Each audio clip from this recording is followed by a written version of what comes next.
ఈ ప్రాణాలు తీసి రక్తమే తాగుతుంది.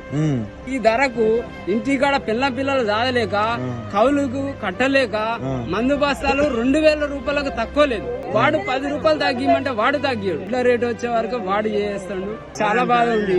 మళ్ళా ఇక్కడ నుండి మళ్ళా తరలియాలన్నా మళ్ళా పెట్టుబడి అయితే తీసుకున్న 2-3 చినుకులు పడ్డాయంటే అది నేలపాలు అయిపోతుంది. దానికి బదులు ఏం చేస్తామని గతి లేక ఇక్కడ దళారులు ఏం చేస్తారు, అందరు కలిసి ఇక్కడ మ్యాచ్ అని చేయి పెట్టి చూసి కడుపులో పెట్టినట్టు చేయి పెట్టి చూసుకుంటా పోయి లోపలికి పోయి 4 దళారులు లోపల కూర్చొని మీటింగ్ పెట్టి 1500 1600 కంటే ఎక్కువనే లేదు ఇలా మార్కెట్ లో. 3 పిల్లలు సార్ ఇంకో చిన్న పాపను ఎత్తుకొని వచ్చినా ఇప్పుడు 3 రోజులు సార్ మీరు ఇక్కడ వచ్చి 5 ఎకరాల కౌలు పట్టినా 25,000 కౌలుకే పోతుంది. ఈ ధరకు పెడితే మరి మా పెట్టుబడి మందమన్నా రావాలా వద్దా? ఒక్క బస్తా మందు బస్తా కొనాలంటే కనీసం 1500 ఉన్నది, 1500 1600 ఉన్నది.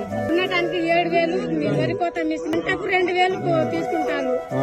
ట్రాక్టర్ కిరాయికి 2,000 తీసుకుంటారు. ఇవన్నీ పోగా నాకు పెట్టుబడి ధర మొత్తం పైసలు మిగలలేకపోతుంది. ఇదే ఫస్ట్ టైం ఎప్పుడు అమ్మలే 1500కు. మరి ఇంత ఘోరంగా ఎప్పుడు అమ్మలే మేము. 500 కాదు 5 రూపాయలు కూడా మాకు ఏమీ చేయలేదు ప్రభుత్వం. ఇక మునిగటోళ్ళకి ఇంకింత ముంచుతారు తప్ప ఈ ప్రభుత్వం మాకు ఏం చేస్తలేదు. ఈ రేటే గది లేదంటే బోన తేడానికి వస్తుందట. బోన వానకాలం అప్పుడు కొన్నారు 21, 22 దాకా కొన్నారు. ఇప్పుడు ఏంది 1500, 1600, 1700. అప్పుడు ఇంకా పచ్చిగా ఉంటాయి. అతని వాటికి రేటు పెట్టిలో ఇతని వాటికి ఇప్పుడు రేటు పెడతలేదు. ఐకేఎం సెంటర్ అని పెట్టిలు ఇంతవరకు కాంటాలు అయితే జోకులు లేదు, ఊళ్ళో భారతనే రాలేదు. ఇక ప్రభుత్వం ఉండేందుకు లేకేంది. లాస్ట్ వరకు ఎవరు కొనబోతే సపరేట్గా వదిలిపెట్టిపోతారు. ఆ సమయంలో కాలబెట్టిపోతారు. ఎవరు వచ్చి అధికారంలో ఎవరు ఉంటారో వాళ్ళు వచ్చి వ్యవసాయం చేసుకుంటారు. ఎవరు వ్యవసాయం సీఎం కూడా రైతేనట, ఆయన వ్యవసాయం బాగా చేస్తాడు.